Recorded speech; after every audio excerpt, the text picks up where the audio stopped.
Hello students, welcome back to my channel Shiksha competition. और आप सभी का स्वागत है। जिनका सीटेट का पेपर था, आई होप हो गया है उनका और अच्छे से हुआ होगा।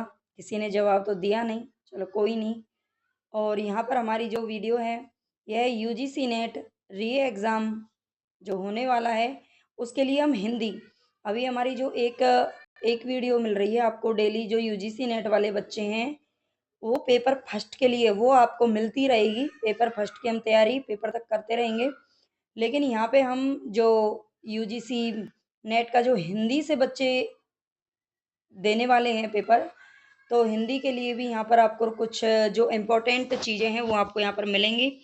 आप मुझे चाहें तो कमेंट में बता सकते हैं कि उसमें हम हिंदी कहानियाँ पढ़ें या कौन सी आप गद्य विधाएँ पढ़ना चाहते हैं। उपन्यास मैं पढ़ा चुकी हूँ। आप अच्छे से रिवीजन कर सकते हैं, बिल्कुल एक जगह पर आपको सारे उपन्यास मिल जाएँगे। बाकी आज का जो हमारा टॉपिक है यह हिंदी निबंधकार कालक्रम और हिंदी निबंधों का कालक्रम। यहाँ पर निबंध कालक्रम और निबंधकारों के भी कालक्रम, ये दोनों ही क्वेश्चन यहाँ से दोनों ही फॉर्म में बन सकते हैं और पूछे जाते हैं।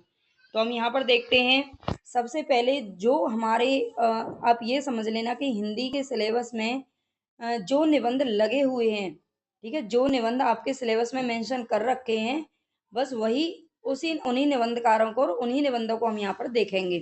बाकी के अदर निबंधकार यहाँ पर नहीं देखने को मिलेंगे। तो आई होप आपके लिए वीडियो काफ़ी हेल्पफुल रहेगी। तो इसीलिए यहाँ पर हम चलते हैं। प्लीज़ चैनल को सब्सक्राइब जरूर कर लेना, वीडियो को लाइक कर देना और कमेंट में चाहें, अगर आप चाहें तो बता सकते हैं मुझे कि आप कौन सी गद्य पढ़ना चाहते हैं, किसका रिवीजन पहले करना चाहते हैं। बाकी नहीं तो फिर मैं अपने हिसाब से ही पढ़ाऊंगी, अगर नहीं बताएंगे तो, है ना। तो यहाँ पर देखिए सबसे पहले भारतेंदु जी का जन्म होता है। जो निबंध हमारे सिलेबस में है उनमें से सबसे पहले इनमें किसका जन्म होता है, भारतेंदु जी का जन्म होता है। और भारतेंदु जी का जो पूरा जीवन काल है ये 1885 ईस्वी तक रहा है। बस केवल 35 वर्ष की अल्पायु थी इनकी, बहुत कम समय मिला था, लेकिन पूरा एक काल इनके नाम पर टिका हुआ है, भारतेंदु काल। ठीक है, तो इसका भी आप ध्यान रखेंगे। भारतेंदु जी को बहुत कम समय मिला था अपने आप को प्रूव करने के लिए, लेकिन उन्होंने बहुत कुछ किया हिंदी के लिए, उन्होंने बहुत कुछ किया, हिंदी साहित्य के लिए बहुत कुछ किया है। तो भारतेंदु जी का जन्म 1850 में होता है। प्रताप नारायण का मिश्र सिर्फ 1 साल छोटे हैं भारतेंदु जी से। कौन? 1 साल छोटे। पहले भारतेंदु जी आए, फिर कौन आया साथ में? प्रताप, मतलब प्रताप लेकर के आए बहुत सारा 1856 में। बाल मुकुंद गुप्त, ये 1865 में इनका जन्म हुआ था। बाल मुकुंद गुप्त ये किसके, ये द्विवेदी युग के कवि माने जाते हैं बाल मुकुंद गुप्त। तो इनको 1865 में इनका जन्म हुआ था। अध्यापक पूर्ण सिंह, ये भी द्विवेदी युग के बहुत अच्छे निबंधकार इनको माना गया है। तो ये 1881 में इनका जन्म होता है। रामचंद्र शुक्ल का जन्म ये 1884 में जन्म हुआ था इनका। 1884 में, यानी कि भारतेंदु जी का जो देहांत हुआ था 1885 में, उससे 1 साल पहले जन्म किसका हो गया था, मतलब एक और महान मूर्ति का हो गया था जो कि रामचंद्र शुक्ल के नाम से जाने जाते हैं। और इसके बाद विद्यानिवास मिश्र जी, विद्यानिवास मिश्र जी का जन्म 1905 में हुआ था। आप थोड़ा सा कहीं से भी जोड़ करके याद कर सकते हैं। आप जानते हैं जो बंगाल है, बंगाल को 2 भागों में विभाजित कर दिया था अंग्रेजों ने। तो वो कब किया था? 1905 में ही किया था। तो 1905 में ही किसका जन्म हुआ था? विद्यानिवास मिश्र जी का जन्म हुआ था। नेक्स्ट देखेंगे यहाँ पर हजारी प्रसाद द्विवेदी। सॉरी, हजारी प्रसाद द्विवेदी का जन्म 1907 ईस्वी में हुआ था, जो कि अच्छे निबंधकार माने जाते हैं। और निबंधकार भी कैसे? ललित निबंधकार। इनको किस प्रकार का निबंधकार माना जाता है? ललित निबंधकार माना जाता है हजारी प्रसाद द्विवेदी को। विवेकी राय को भी ललित निबंधकार के नाम से जाना जाता है। ये उनके जन्म 1924 में होता है। और नामवर सिंह का जन्म 1926 में होता है। नामवर सिंह, जिनका निबंध लगा हुआ है संस्कृति और सौंदर्य, तो इनका जन्म कब होता है? 1926 ईस्वी में। कुबेरनाथ राय, जो कि ललित निबंधकार माने जाते हैं। ललित निबंधकार में 3 लोगों के नाम आते हैं, हजारी प्रसाद द्विवेदी, विवेकी राय और कुबेरनाथ राय जी। ठीक है, इन तीनों का नाम आप याद रखना। 1933 में जन्म होता है किसका? कुबेरनाथ राय जी का।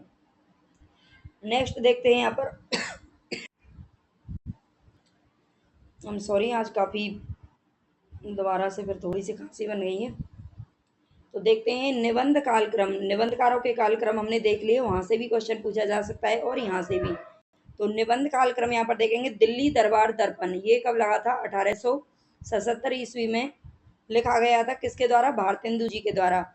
भारतवर्ष उन्नति कैसे हो सकती है? भारतवर्ष उन्नति कैसे हो सकती है? ये 1884 में जब रामचंद्र शुक्ल जी का जन्म हुआ था जिस साल, उसी साल भारतवर्ष उन्नति कैसे हो सकती है, यानी कि भारतेंदु जी ने अपने जाने से एक साल पहले बहुत अच्छे से बताया था कि भारतवर्ष उन्नति कैसे हो सकती है। शिव शंभू के चिट्ठे ये 1903 से 1907 ईस्वी तक लिखे गए थे। इसका कई किताबों में 1905 लिखा हुआ है, लेकिन इसके जो 2-3 चिट्ठे हैं वो बाद में लिखे गए थे और वो इसी में मेंशन होते हैं। तो आप 1907 ही लगाएं अगर 7 दे रखा हो ऑप्शन में, अदरवाइज नहीं आता है तो 1905 यहाँ पर आप लगा सकते हैं। शिव शंभू के चिट्ठे 1903 से 1907। कविता क्या है? ये 1909 में प्रकाशित हुआ था। कविता क्या है? ये किसका निबंध है? ये एक निबंध है, ना कि कविता है। किसका है ये?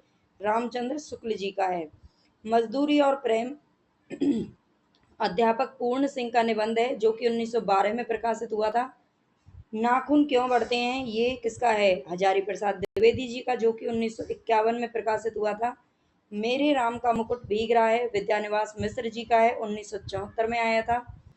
और 1974 चलिए 1974 में एक जो नाटक लगा हुआ है आपके में, बकरी, सर्वेश्वर दयाल सक्सेना जी का, वो भी 1974 में प्रकाशित हुआ था।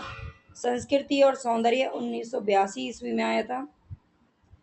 1982 में संस्कृति और सौंदर्य, जो कि नामवर सिंह का है। उठ जाग मुसाफिर 2012 ईस्वी में प्रकाशित हुआ था। 2012 में, बहुत अभी ज़्यादा पुराना नहीं है, 2012 में प्रकाशित हुआ था, अभी 10-12 साल पहले ही। ठीक है, तो ये यहाँ पर हम निबंध और निबंधकार देख चुके हैं। नेक्स्ट टॉपिक में हम और किसी पर बात करेंगे, तो प्लीज़ चैनल को लाइक सब्सक्राइब जरूर कर लेना, ज़्यादा से ज़्यादा शेयर कर देना। धन्यवाद।